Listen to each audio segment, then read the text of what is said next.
ಬೆಳಗ್ಗೆ ಬೆಳಗ್ಗೆಯ ಸಮಯ. ಒಂದು ದೊಡ್ಡ ಮಹಲಿನಲ್ಲಿ ಸಾವಿರಾರು ಜನ ಅಲ್ಲಿ ಸೇರ್ಕೊಂಡಿದ್ರು. ಅಲ್ಲ, ನಿಜವಾಗ್ಲೂ ಮಹಾರಾಜರು ಇವತ್ತು ಹಾಗೆಲ್ಲ ಮಾಡ್ತಾರಾ? ಅವ್ರು ಯಾವತ್ತೂ ಹೀಗ್ ಮಾಡೇ ಇಲ್ವಲ್ಲ. ಹಾ, ನನ್ಗೂ ಗೊತ್ತಾಗ್ತಾನೆ ಇಲ್ಲ. ನಾವೆಲ್ಲರೂ ಅದನ್ನೇ ನೋಡೋಕ್ ಬಂದಿದ್ದೀವಿ. ಅಷ್ಟಕ್ಕೂ ಏನ್ ಘಟನೆ ಆಯ್ತು? ಮಹಾರಾಜರು ರಾಜ್ಯದಲ್ಲಿರೋ ಎಲ್ರಿಗೂ ಕೂಡ ಆಮಂತ್ರಣ ಕೊಟ್ಟು ಬೆಳಗ್ಗೆ ಇಲ್ಲಿ ಕರ್ಸಿದ್ದಾರೆ. ಎಲ್ರೂ ಅಲ್ಲಿ ಸೇರ್ಕೊಂಡಿದ್ರು. ಆದ್ರೆ ಯಾರಿಗೂ ಕೂಡ ಗೊತ್ತಾಗ್ಲಿಲ್ಲ ಇವತ್ತಲ್ಲಿ ಏನ್ ಆಗ್ತಿದೆ ಅಂತ.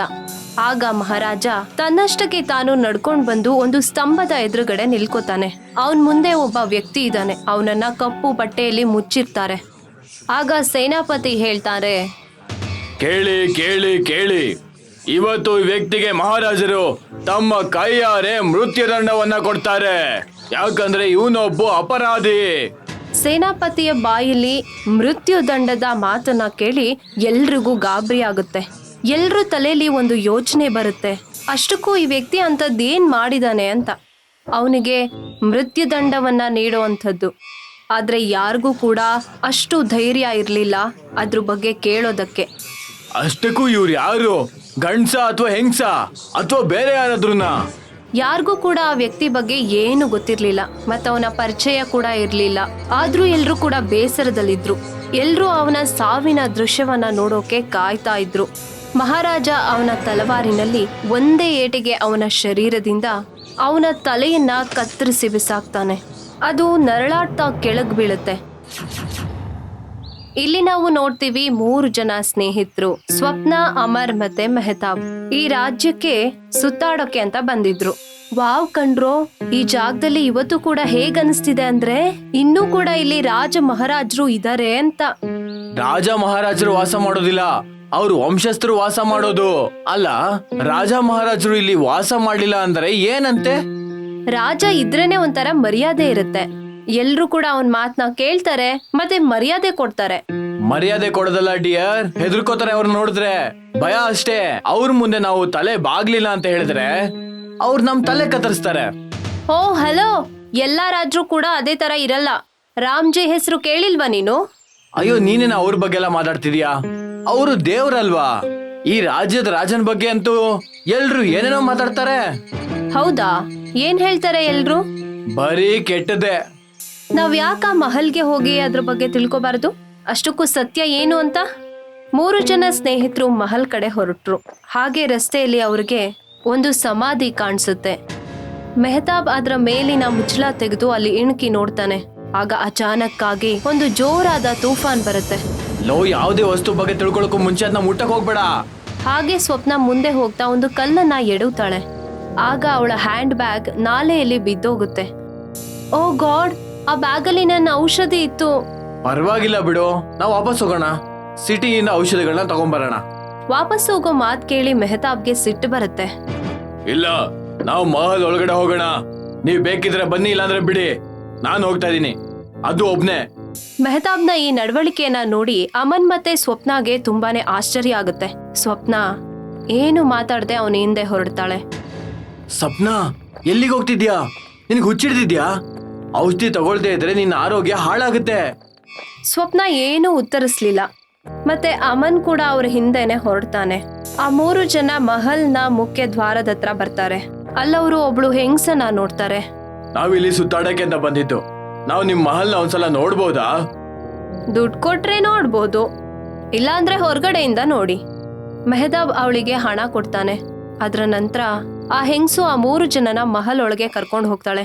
ಹಾಗೆ ಆ 3 ಜನ ಮಹಲ್ನ ಒಳಗಡೆ ಹೋಗ್ತಿದ್ದ ಹಾಗೇನೆ ಆಕಾಶದಲ್ಲಿ ಜೋರಾಗಿ ಸಿಡ್ಲು ಬರುತ್ತೆ. ಕಪ್ಪು ಮೋಡ ಆವರಿಸುತ್ತೆ. ಅಚಾನಕ್ ಆಗಿ ವಾತಾವರಣಕ್ಕೆ ಏನಾಯ್ತು? ಇಷ್ಟೊತ್ವರೆಗೂ ಚೆನ್ನಾಗೇ ಇತ್ತಲ್ಲ. ಎಲ್ಲ ಕಡೆ ಬಿರುಗಾಳಿ ಬೀಸುತ್ತೆ. ನೀವೆಲ್ರೂ ಹೀಗೆ ಇರಿ, ನಾನು ಬರ್ತೀನಿ. ಕುಸುಮ್ ಅಲ್ಲಿಂದ ಹೊರಟು ಹೋಗ್ತಾಳೆ. ಆಗ ಇವರೆಲ್ರಿಗೂ ಒಬ್ಬ ವ್ಯಕ್ತಿ ಜೋರಾಗಿ ಕಿರ್ಚಾಡೋದು ಕೇಳಿಸುತ್ತೆ. ಕತ್ಲಾಗಿರೋದ್ರಿಂದ ಅವ್ರಿಗೆ ಸರಿಯಾಗಿ ಕಾಣಿಸ್ತಾ ಇರ್ಲಿಲ್ಲ. ಯಾರೋ ಒಬ್ಬ ವ್ಯಕ್ತಿ ಅವನನ್ನ ಸಾಯಿಸ್ತಾ ಇದ್ದ. ಆ ವ್ಯಕ್ತಿ ಓಡ್ ಹೋಗೋಕೆ ಪ್ರಯತ್ನ ಪಡ್ತಾನೆ. ಆಗ ಅಲ್ಲಿ ಒಂದು ತಲವಾರ್ ಬಂದು ಅವನ ತಲೆನ ಕತ್ತರಿಸಾಕುತ್ತೆ. ಇಲ್ಲ, ಹೀಗಾಗೋಕೆ ಹೇಗ್ ಸಾಧ್ಯ? ಇದು ಮಾಡಿದ್ ನಾನಲ್ಲ. ಕುಸುಮ್ ನೋಡಿದಾಗ ಸ್ವಪ್ನ ಕೈಯಲ್ಲಿ ಒಂದು ತಲವಾರ್ ಇರುತ್ತೆ. ಮತ್ತೆ ಅವಳ ದೇಹದಲ್ಲಿ ರಕ್ತ ಇರೋದ್ ಕಾಣಿಸುತ್ತೆ. ಮತ್ತೆ ಮುಂದೆ ಕುಸುಮ್ನ ಅಣ್ಣನ ಶವ ಬಿದ್ದಿರುತ್ತೆ. ಅವನ್ ಕತ್ತು ಕಟ್ಟಾಗಿರುತ್ತೆ. ಸ್ವಪ್ನ ಇದೇನ್ ಮಾಡ್ಬಿಟ್ಟೆ ನೀನು? ನನ್ನ ನಂಬಿ ಇದೆಲ್ಲ. ನಿನ್ನ ಕೈಯಲ್ಲಿ ತಲವಾರು ಮತ್ತೆ ಇಲ್ಲಿ ಕೆಳಗಡೆ ಕಟ್ಟಾಗಿರೋ ತಲೆ, ನಾವು ನಿನ್ನ ಹೇಗ್ ನಂಬೋದು? ನಿನ್ನ ಅಣ್ಣನ ಯಾಕೆ ಸಾಯಿಸ್ದೆ? ಅಷ್ಟಕ್ಕೂ ನೀವೆಲ್ಲ ಯಾರು? ನಡೀರಿ ಬೇಗ ಇಲ್ಲಿಂದ ಹೋಗೋಣ. ಅಮನ್ ಸ್ವಪ್ನಾಳ ಕೈ ಹಿಡ್ಕೊಂಡು ಅಲ್ಲಿಂದ ಹೊರಗಡೆ ಕರ್ಕೊಂಡು ಹೋಗ್ತಾನೆ. ಆಗ ಅಲ್ಲಿ ಮುಂದ್ಗಡೆ ಕುಸುಮ್ ಬರ್ತಾಳೆ. ನೀವು ಮಹಲ್ ಒಳಗಡೆ ಒಬ್ಬ ವ್ಯಕ್ತಿನ ಸಾಯಿಸಿ ಹೀಗೆ ಓಡ್ ಹೋಗ್ತಿದ್ದೀರಾ? ಇಲ್ಲ, ನಾನ್ ನಿಮ್ಮನ್ನ ಇಲ್ಲಿಂದ ಹೋಗೋಕ್ ಬಿಡಲ್ಲ. ಕುಸುಮ್ನ ಮಾತನ್ನ ಕೇಳಿದ ಕೂಡ್ಲೆ ಸೈನಿಕರು ಬಂದು ಅವ್ರ 3 ಜನನ ಹಿಡ್ಕೊಂಡು ಒಳಗ್ ಕರ್ಕೊಂಡ್ ಬರ್ತಾರೆ.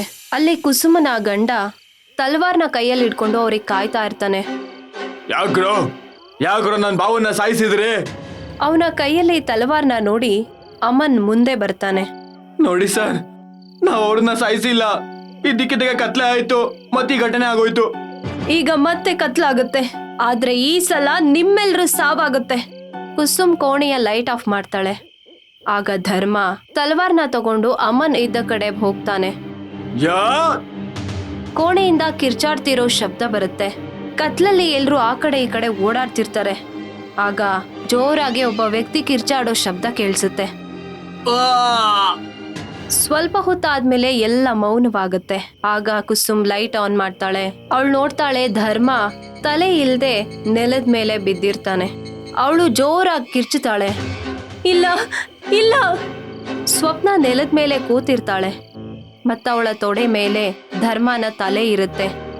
ಬಾಕಿ ಎಲ್ರೂ ಕೂಡ ಮತ್ತೊಂದ್ ಕಡೆ ಸುಮ್ನೆ ನಿಂತಿರ್ತಾರೆ. ಸ್ವಪ್ನ, ನಿನಗೇನ್ ಬೇಕು ಹೇಳು.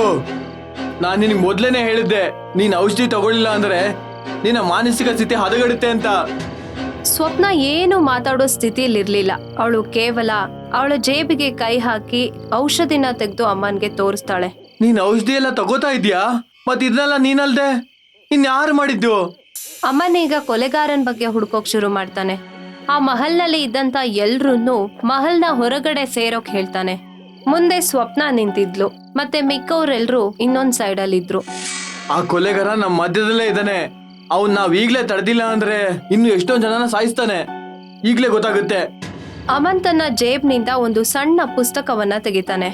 ಒಂದು ಮಂತ್ರ ಹೇಳ್ತಾನೆ. ಅವನ ಮುಷ್ಟಿಯಲ್ಲಿದ್ದ ಭಸ್ಮವನ್ನ ಗಾಳಿಯಲ್ಲಿ ಸ್ವಪ್ನ ಕಡೆ ಊದ್ತಾನೆ. ಆ ಭಸ್ಮ ಸ್ವಪ್ನಾಳ ಬದಲಾಗಿ ಮೆಹತಾಬ್ನ ದೇಹಕ್ಕೆ ಹೋಗಿ ಬೀಳುತ್ತೆ. ಮತ್ತವನು ಜೋರಾಗಿ ಕಿರ್ಚುತ್ತಾನೆ. ಅವನ ಧ್ವನಿ ಬದಲಾಗುತ್ತೆ. ಮತ್ತವನ ಕೂದಲು ಬಗ್ಗಿ ಅವನ ಮುಖದ ಮೇಲೆ ಬೀಳುತ್ತೆ. ಅದಾದ್ಮೇಲೆ ಅವನು ತುಂಬಾ ಭಯಾನಕವಾಗಿ ಕಾಣಿಸ್ತಾನೆ.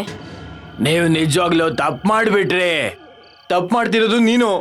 2 ಅಮಾಯಕ ಜೀವಗಳನ್ನ ಬಲಿ ಪಡೆದಿದ್ಯಾ. ಅವರು ಅಮಾಯಕರಲ್ಲ, ಅವರು ಆ ರಾಜನ ವಂಶಸ್ಥರು ಅಷ್ಟೇ. ಅದೇ ನನ್ನ ಕೈಯಾರೆ ಸಾಯಿಸಿದ್ನಲ್ಲ ಆ ರಾಜ. ಯಾರ್ ನೀನು? ಮತ್ತೆ ರಾಜ ನಿನ್ನ ಯಾಕೆ ಸಾಯಿಸ್ದ? ರಾಜ ಹೇಮಚಂದನ್ನ ಪ್ರೀತಿ ಮಾಡ್ತಿದ್ದ. ಆದ್ರೆ ನಾನು ಹೆಣ್ಣಲ್ಲ, ಒಂದು ಮಂಗಳಮುಖಿ ಅಂತ ಅವನು ಗೊತ್ತಾದಾಗ ಅವನು ತನ್ನ ಮಹಲ್ನಲ್ಲಿ ಎಲ್ಲ ಊರಿನ ಜನರ ಮುಂದೆ ನನ್ನ ತಲೆಯನ್ನ ಕಡ್ದಾಕ್ಬಿಟ್ಟಿದ್ದ. ನನ್ನ ತಪ್ಪು ಏನೂ ಇರ್ಲಿಲ್ಲ. ಪ್ರೀತಿ ಮಾಡಿದ ಅವನು ಶಿಕ್ಷೆ ಅನುಭವಿಸ್ತಿರೋದು ನಾನಾ? ಅದು ಕೇವಲ ಮಂಗಳಮುಖಿ ಅನ್ನೋ ಕಾರಣಕ್ಕೆ.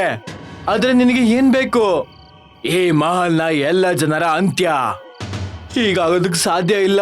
ನನ್ನ ಫ್ರೆಂಡ್ನ ದೇಹನ ಬಿಟ್ಟು ಆಚೆ ಬಾ, ಮತ್ತೆ ಇಲ್ಲಿಂದ ಹೋಗ್ತಾ ಇರು. ನಾನು ನಿನ್ನ ಗೆಳೆಯನ್ನ ಆಯ್ಕೆ ಮಾಡ್ಲಿಲ್ಲ, ಬದಲಿಗೆ ಅವನೇ ನನ್ನ ಆಯ್ಕೆ ಮಾಡ್ದ. ನನ್ನ ಮಣ್ಣು ಮಾಡಿರೋ ಜಾಗನ ಓಪನ್ ಮಾಡ್ಬಿಟ್ಟು. ನೀನ್ ಯಾವ್ದಾದ್ರು ಬೇರೆ ದಾರಿ ಇದ್ರೆ ಹೇಳು. ಅದರಿಂದ ಯಾರ ಪ್ರಾಣನೂ ಹೋಗ್ಬಾರ್ದು, ಮತ್ತೆ ನನ್ನ ಫ್ರೆಂಡ್ನ ಶರೀರ ಬಿಟ್ಟು ಹೋಗ್ಬೇಕು ನೀನು. ಈ ಜಾಗನ ಮಂಗಳಮುಖಿಯರ ಸಮಾಜಕ್ಕೆ ದಾನ ಮಾಡ್ಬೇಕು. ಮಹಲನ್ನ ದಾನ ಮಾಡೋ ವಿಷಯ ಕೇಳಿ ಕುಸುಮ್ಗೆ ಸಿಟ್ಟು ಬರುತ್ತೆ. ಬೀದಿಲ್ ತಿರ್ಗೋ ಮಂಗಳಮುಖಿಯರು ನೀವು, ನಿಮ್ಗೆ ಮಹಲ್ ಬೇಕಾ? ಅದೆಲ್ಲ ಸಿಗಲ್ಲ. ಸಿಗುತ್ತಲ್ಲ ನಿಮ್ಮೆಲ್ಲರ ಸಾವಾದ್ಮೇಲೆ. ಮೆಹಬೂಬ್ ತುಂಬಾ ವಿಚಿತ್ರವಾಗಿ ನಗ್ತಾನೆ. ಸುಮ್ನೆ ಇರು. ಈ ಮಹಲು ನಿಮ್ಮ ಸಮಾಜದವ್ರಿಗೇನೆ ಸೇರುತ್ತೆ. ನಾನ್ ಕೊಡಿಸ್ತೀನಿ ಅವ್ರಿಗೆ ಮಹಲ್ಲು. ನೋಡು ಕುಸುಮ್, ನೀನ್ ಒಪ್ಕೊಳ್ಳಿಲ್ಲ ಅಂದ್ರೆ ನಮ್ ಎಲ್ಲ ಪ್ರಾಣ ಕೂಡ ಹೋಗುತ್ತೆ ಇವಾಗ. ಆಮೇಲೆ ಮಹಲ್ ಇಟ್ಕೊಂಡು ಏನ್ ಮಾಡ್ತೀಯಾ? ಕುಸುಮ್ ಒಪ್ಪಿದ ಮೇಲೆ ಮೆಹಬೂಬ್ನ ಶರೀರದಲ್ಲಿ ಬದಲಾವಣೆ ಆಗುತ್ತೆ.